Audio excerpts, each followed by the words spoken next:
ಹೊಸ ರುಚಿ ಕಿಚನ್ಗೆ ಸ್ವಾಗತ ಸುಸ್ವಾಗತ. ಇವತ್ತು ನಾನು ಈಗೀಗ ಬರುವಂಥ ಹೊಸ ಮಾವಿನಕಾಯಿಯಿಂದ ಚಟ್ನಿ ಮಾಡಿ ತೋರಿಸ್ತೀನಿ. ಸಿಹಿ ಚಟ್ನಿ ಮಕ್ಕಳಿಗೆಲ್ಲ ತುಂಬ ಚೆನ್ನಾಗಿರ್ತದೆ. ಆ ಚಪಾತಿ ಮಾಡಿ ಅದಕ್ಕೆ ತುಪ್ಪ ಮತ್ತು ಈ ಚಟ್ನಿ ಸವ್ರು ಕೊಟ್ಟರೆ ಸುಳಿಸಿದ್ ಕೊಟ್ಬಿಟ್ಟು ಚೆನ್ನಾಗಿ ತಿನ್ಕೊಂಡು ಅಡ್ಡಾಡ್ತಾರೆ. ಅದಕ್ಕೆ ಬಿಸಿ ಅನ್ನ ತುಪ್ಪ ಚಟ್ನಿ ತಿನ್ಬೋದು. ಎಲ್ಲದಕ್ಕೂ ಭಾಳ ರುಚಿ ಇರ್ತದೆ. ಸಣ್ಣವರಿಂದ ದೊಡ್ಡವ್ರ ತನಕ ಬೇಕಾದವ್ರು ತಿನ್ಬೋದು. ಭಾಳ ಟೇಸ್ಟಿ ಕೂಡ ಇರ್ತದೆ. ಈ ನಾವು ಮಾಡುವಂಥ ವಿಧಾನ ಇದೊಂದು ನೋಡಿರಿ. ಯಾರಿಗೆ ಗೊತ್ತಿಲ್ಲ ಅವರು ಇದನ್ನು ನೋಡಿ ಉಪಯೋಗ ಮಾಡಿಕೊಳ್ರಿ ನಾ ಮಾಡುವಂಥ ಒಂದು ಇದನ್ನು ರೆಸಿಪಿನ.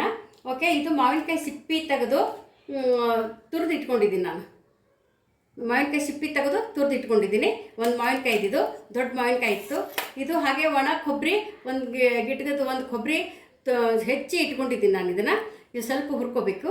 ಇದು ಇಟ್ಕೊಂಡಿದ್ದೀನಿ ಅಷ್ಟೇ. ಒಂದು ಟೀ ಸ್ಪೂನು ಇದು ಕೂಡ ತೊಗೋತೀನಿ. ಸಾಸಿವೆ ಬೇಕು ಇದಕ್ಕೆ.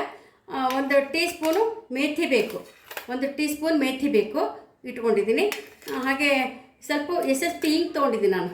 ಹಿಂಗೆ ಬೇಕು ಇದಕ್ಕೆ. ಅರ್ಶಿನ ಪುಡಿ ಬೇಕು ಸ್ವಲ್ಪ. ಇದು ಅರ್ಶಿನ ಪುಡಿ ಒಂದು ಸ್ವಲ್ಪ ಅರ್ಶಿನ ಪುಡಿ ಹಾಕ್ತೀನಿ. ಇದು ಅರ್ಶಿನ ಪುಡಿ. ಹಾಗೆ ಟೇಸ್ಟಿಗೆ ಎಷ್ಟು ಬೇಕೋ ಅಷ್ಟು ಉಪ್ಪು ಹಾಕ್ಕೋಬೇಕು. ಆಮೇಲೆ ಒಣ ಖಾರ ಪುಡಿ, ಇದು ಫ್ರೆಶ್ ಖಾರ ಪುಡಿ ಹಾಕಿದ್ದಿತ್ತು, ಅದಕ್ಕೆ ಖಾರ ಪುಡಿ ತೊಗೊಂಡಿನಿ. ಇಲ್ಲಾಂದ್ರೆ ಒಣ ಮೆಣಸಿನ್ಕಾಯಿನೂ ಹಾಕ್ಕೋಬೋದು. ಇದೆಲ್ಲ ಬೇಕಾಗುವಂಥ ಸಾಮಾನುಗಳು.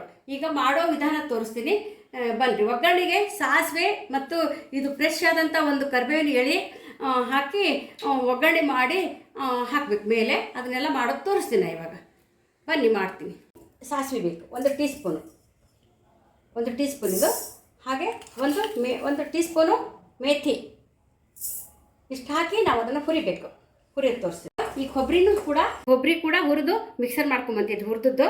ಇದು ಮೇಥಿ ಮತ್ತು ಇದು ಸಾಸಿವೆ ಇಂಗು ಇದನ್ನು ಎಲ್ಲ ಹುರಿದದ್ದನ್ನು ಮಿಕ್ಸರ್ ಮಾಡ್ಕೊಂಬಂದಿನಿ. ಇವಾಗ ಇದನ್ನೆಲ್ಲ ಮಾವಿನಕಾಯಿ ಜೊತೆಗೆ ಎಲ್ಲ ಹಾಕಿ ಮಿಕ್ಸ್ ಮಾಡಿ ಮಿಕ್ಸರ್ ಮಾಡ್ಕೊಂಬಂದು ಚಟ್ನಿ ಮಾಡಿದ್ದನ್ನು ತೋರಿಸ್ತೀನಿ ನಾನು ನಿಮಗೆ.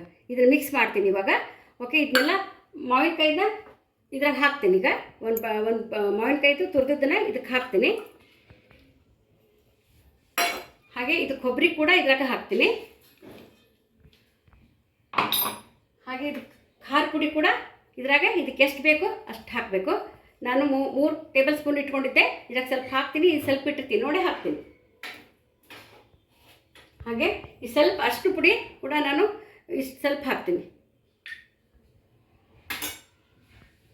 ಹಾಗೆ ಟೇಸ್ಟ್ ಎಷ್ಟು ಬೇಕು ನಮ್ಗೆ ರುಚಿಗೆ ತಕ್ಕಷ್ಟು ಉಪ್ಪನ್ನು ಹಾಕಬೇಕು. ಎಷ್ಟು ಬೇಕೋ ಅಷ್ಟು ಉಪ್ಪು ಹಾಕಬೇಕು. ನಾನೀಗ ಒಂದು ಸ್ಪೂನ್ ಹಾಕ್ತೀನಿ. ಇದಕ್ಕೆ ಒಂದು ಸ್ಪೂನ್ ಹಾಕ್ತೀನಿ. ಆಮೇಲೆ ನೋಡಿ ಹಾಕ್ಲಿಕ್ಕೆ ಬರ್ತದೆ. ಇಷ್ಟು ಹಾಕ್ಬೇಕೀಗ. ಆಮೇಲೆ ಬೆಲ್ಲ ಕೂಡ ಹಾಕ್ಬೇಕು ನಾನು. ಬೆಲ್ಲ ಇದನ್ನೆಲ್ಲ ಮಿಕ್ಸ್ ಮಾಡಿ ಆಮೇಲೆ ಇದು ಒಂದೆರಡು ಸರಿ ಗ್ರೈಂಡ್ ಮಾಡಿಬಿಟ್ಟು ಮತ್ತೆ ಹಾಕಿ ತೋರಿಸ್ತೀನಿ ನಾನು ನಿಮಗೆ ಬೆಲ್ಲ. ಇದು ಮಸಾಲೆ ಕೂಡ ಇದು ಹಾಕಬೇಕು ಹುರ್ಕೊಂಡಿದ್ದು. ಇಷ್ಟು ಹಾಕಿನಿ ಇದನ್ನು. ಬೆಲ್ಲ ಒಂದು ಹಾಕೋದಿದೆ. ಅದನ್ನು ಮಿಕ್ಸ್ ಮಾಡ್ತೀನಿ. ಎಲ್ಲ ಫುಲ್ಲಿಂದ ಮಿಕ್ಸ್ ಮಾಡಿ ತೋರಿಸ್ತೀನಿ. ಈಗ ಮಿಕ್ಸ್ ಮಾಡಿ ಮಿಕ್ಸರ್ ಮಾಡ್ಕೊಂಬರ್ತೀನಿ. ಇದೆಲ್ಲ ಮಿಕ್ಸ್ ಮಾಡಿಬಿಟ್ಟು ತೆಗಿಬೇಕು. ಸಾಸಿವೆ ಹಾಗೆ ಹಿಂಗೆ ಅದಕ್ಕೆ SSP ಹಿಂಗೆ ಹಾಕಿನಿ.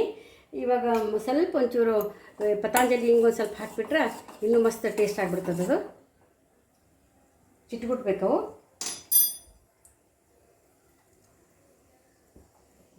ಚಿಟ್ಬಿಟ್ಟಿದ ಕೂಡಲೇ ಸ್ವಲ್ಪ ಹಿಂಗೆ ಹಾಕಿ ಹಿಂಗೂ ಸ್ವಲ್ಪ ಕರಿಬೇವು, ಒಂದು ಎಳೆ ಕರಿಬೇವು ಇದನ್ನು ಹಾಕಿಬಿಟ್ರೆ ಇದು ಕಟ್ ಮಾಡಿ ಹಾಕ್ತೀನಿ. ಹಿಂಗೆ ಹಾಕಿ ಒಲೆ ಆರಿಸ್ಬಿಡ್ತೀನಿ. ಒಲೆ ಆರಿಸಿ ಹಿಂಗೂ ಕರಿಬೇವು ಹಾಕ್ತೀನಿ. ಎಲ್ಲ ಚಿಟ್ಕೊಡ್ಬೇಕು ಕಂಪ್ಲೀಟಾಗಿ.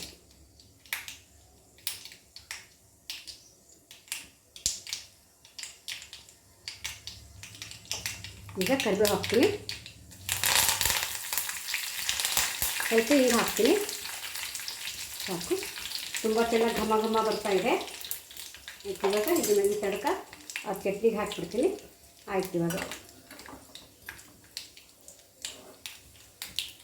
ಈ ತಡಕ ಈ ಚಟ್ನಿಗೆ ಹಾಕ್ತೀನಿ.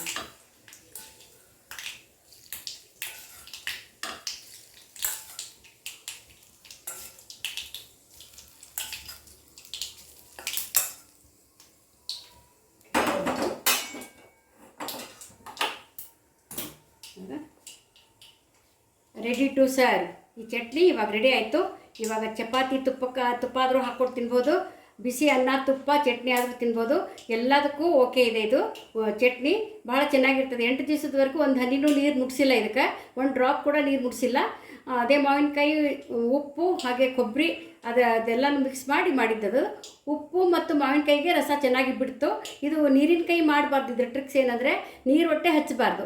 ಒಣ ಕೊಬ್ಬರಿ ಅಥವಾ ಹಸಿ ಕೊಬ್ಬರಿ ಆದರೆ ಒಂದು 4 ದಿವಸ 2 ದಿವಸ ತನಕ ಚೆನ್ನಾಗಿ ಬರ್ತದೆ. ಫ್ರಿಜ್ನಾಗ ಇಟ್ಟರೆ 4 ದಿವಸ ಬರ್ತದೆ.